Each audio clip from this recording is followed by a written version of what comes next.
नमस्कार, मी सीमा. किराच्या यूट्यूब चॅनलवर आपणा सर्वांचं स्वागत. डॉक्टर सुधाकर बाबाजी ठाकूर यांनी लिहिलेल्या आणि अनुबंध प्रकाशन पुणे यांनी प्रकाशित केलेल्या निळा नभाचे गाणे या पुस्तकातील आजपर्यंत आपण अभिवाचन ऐकलीत. याच पुस्तकातील पुढील लेख आज मी वाचणार आहे. या लेखाचं नाव आहे आमची लुटारूंची टोळी. जन्माला आलो तेव्हा आम्ही किती सुंदर आणि निरागस होतो. परमेश्वराचे आम्ही कोमल सुकुमार बाळ होतो. कुणाची दृष्ट लागू नये म्हणून आईनं निगुतीने आम्हाला तीट लावली होती. किती अपेक्षा ठेवल्या होत्या परमेश्वरानं आमच्याकडून. हे बाळ तरी काहीतरी दिवे लावेल, काहीतरी वेगळे करून दाखवील असेच परमेश्वराला वाटले होते. यापूर्वीच्या सगळ्याच बाळांनी परमेश्वराचा अपेक्षाभंगच केला होता, परंतु आम्ही तो करणार नाही असंच परमेश्वराला वाटले होते. परंतु आम्ही मात्र परमेश्वराला खोटे ठरवण्याचा चंगच बांधला होता. परमेश्वराच्या पदरात अपेक्षाभंगाचे आणखी एक दुःख टाकून आम्ही जाणार होतो. जगामध्ये काहीतरी करून दाखवण्याची संधी आम्हाला जरूर होती. खरं म्हणजे या जगामध्ये नवीन काही करण्याची फारशी गरजच नव्हती. हे जग आहे तसेच ठेवण्याची, त्याची जास्त पडझड होणार नाही याचीच काळजी घेण्याची आम्हाला गरज होती. थोड्याफार पडझडीची तयारी परमेश्वराने ठेवलीच होती. ही पडझड दुरुस्त करण्याची ताकद त्याच्यापाशी होतीच, परंतु आम्ही पडझड जरा जास्तच घडवून आणली. परमेश्वराला काही दुरुस्तच करता येऊ नये असे उपद्व्याप आम्ही घडवून आणले. आम्हाला वाटलं होतं की ही दुरुस्ती आम्हीच घडवून आणू शकू, परंतु आमची तेवढी कुवतच नव्हती हे आमच्या लक्षातच आलं नाही. परमेश्वराच्या कारभारामध्ये आम्ही जरा जास्तच ढवळाढवळ केली. आम्ही परमेश्वर बनण्याचा प्रयत्न केला. आम्हाला परमेश्वराचे सार्वभौमत्व मान्य करायचे नव्हते. आम्हाला या जगाच्या सुविहितपणे चालण्याचे श्रेय परमेश्वराला द्यायचे नव्हते. आम्हाला हे श्रेय आमच्याकडे घ्यायचे होते. खरे म्हणजे आमच्या पूर्वसुरींनी आम्हाला फार चांगले मार्गदर्शन करून ठेवले होते. आम्ही कुठल्या मार्गाने जावे याचे काही मापदंड त्यांनी प्रस्थापित करून ठेवले होते, परंतु आम्ही सर्व सीमांचे उल्लंघन केले आणि विनाशाच्या कड्यावर येऊन उभे राहिलो. आम्ही या जगाची अक्षरशः लूट केली. इथल्या ऐहिक आणि भौतिक जगामध्ये आम्ही इतके रमून गेलो की आम्हाला आमच्या पारमार्थिक, आध्यात्मिक आणि पारलौकिक जीवनाचा विसर पडला. आम्हाला एकच जन्म मिळणार आहे. या जन्मामध्येच आम्हाला जमेल तेवढे ओरपून आणि ओरबाडून घ्यायचे आहे. मागे आम्हाला काही ठेवायचेच नाही आहे असा जणू आम्ही चंगच बांधला. आमच्या मागे हे जग उरलेच तर ते निव्वळ फुकट जाईल असंच आम्हाला वाटत गेलं. आमचा हेतू साध्य करण्यासाठी आम्ही कोणत्याही साधनशुचितेचा आग्रह धरला नाही, पापपुण्याचा विचार केला नाही, सदाचार आणि नीतीचा आग्रह धरला नाही. आमच्या पुराणातील, इतिहासातील महापुरुषांचे आम्ही काहीच ऐकले नाही. पुराणातील वानगी आम्ही पुराणातच ठेवली. स्वच्छ चारित्र्याचे तर आम्हाला काहीच पडले नव्हते. चारित्र्याबद्दल असं म्हटलं जातं, character is most of the times lack of opportunity. म्हणजे जे कमवण्याची संधी मिळत नाही म्हणून टिकून राहते ते चारित्र्य.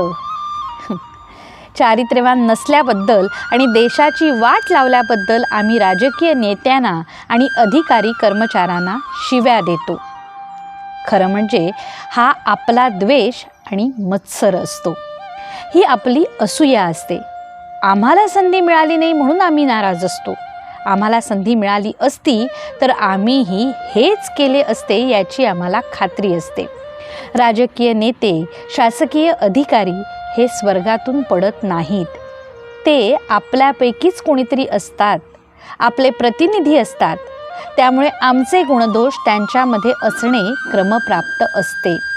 खरे म्हणजे हा दोष काही विशिष्ट लोकांचा नसून आमच्या दूषित राष्ट्रीय रक्ताचा असतो. आम्ही आमच्या धमन्यांमधून वाहणारे सगळे रक्तच शुद्ध केल्याशिवाय हा रोग जाणार नाही. त्यासाठी आम्हाला रोगाच्या मूळ कारणांचा शोध घ्यावा लागेल.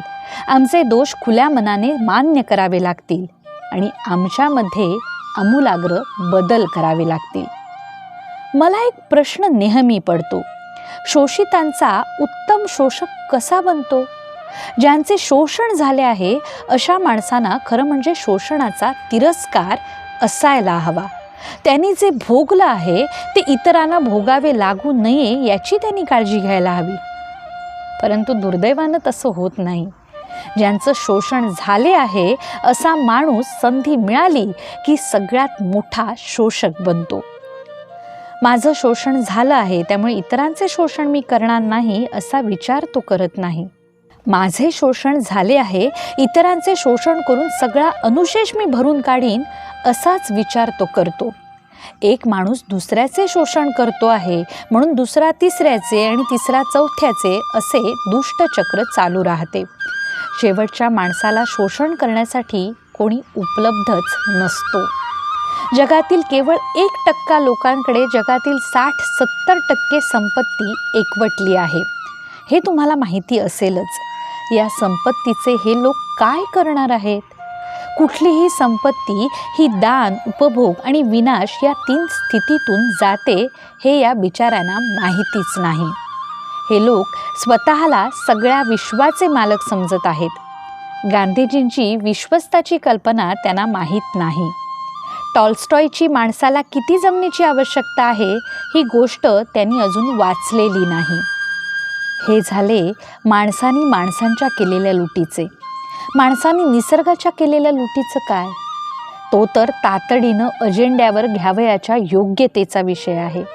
मला वाटते सगळे विषय बाजूला ठेवून आज माणसाने जर एका कुठल्या विषयाला तातडीनं भिडण्याची गरज असेल तर तो विषय पर्यावरण हाच आहे. इथे आजची स्थिती करो वा मरो अशीच आहे. पर्यावरणाची माणसाने मनमुराद लूट केली आहे. रोज डोंगर कापले जात आहेत, नद्या लुटल्या जात आहेत, धरतीला भोके पाडली जात आहेत. हजारो लाखो dumpers, JCB, Poclain machines, borewell machines, अर्थ मूव्हर्स राक्षस बनून पृथ्वीवर बलात्कार करीत आहेत. पृथ्वीच्या शरीराचे लचके तोडले जात आहेत. लाखो प्राणी, पक्षी, वनस्पतींच्या जाती नामशेष होत चालल्या आहेत. हिरवे पट्टे नष्ट होत आहेत. पृथ्वीचे झपाट्याने वाळवंटीकरण होत आहे. पृथ्वीला विधवा करण्याचा आम्ही चंगच बांधला आहे. सिमेंट कॉन्क्रीटची जंगल उठत आहेत. लाखो वाहने विषारी धूर ओकून सगळी हवा प्रदूषित करून टाकत आहेत. हिमखंड वितळत आहेत. समुद्र कोपत आहे. ऋतुचक्र बिघडत आहे. आम्ही झपाट्याने विनाशाकडे निघालो आहोत. शिशुपालाचे 99 अपराध केव्हाच भरले आहेत. अनुशेष फक्त एका अपराधाचा आहे. अशा बिकट प्रसंगी परमेश्वराला आर्तहाक देण्यापलीकडे मी तरी आणखी काय करू शकतो? आक्रंदन. जेव्हा ही झाडं, डोंगर, पक्षी नाहीसे होतील तेव्हा मी काय करू? जेव्हा हे वारे, आकाश आणि समुद्र अस्तंगत होतील तेव्हा मी कुठे राहू? जेव्हा ही रात्र, हे चांदणे आणि ही नीरव शांतता नष्ट होईल तेव्हा माझं काय होईल? या रखरखीत वाळवंटामध्ये, सूर्याच्या कोरड्या प्रकाशामध्ये माझे कवितेचे बी मी कुठे रुजत घालू? या दिवस आणि रात्रीच्या धुसर संधी प्रकाशामध्ये मी मला कुठे शोधू? या कृत्रिम प्रकाशामध्ये झगमगून उठलेल्या जगामध्ये स्नेहाद्र चंद्राला मी कुठे शोधू? आणि माझा स्निग्धाने ओथंबलेला दिवा मी कुठे लावू?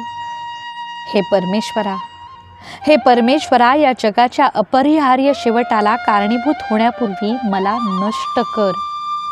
या कोरड्या ठाक नदीच्या पात्रामधला पाण्याचा शेवटचा थेंब जिवंत असेपर्यंत माझे डोळे मीट.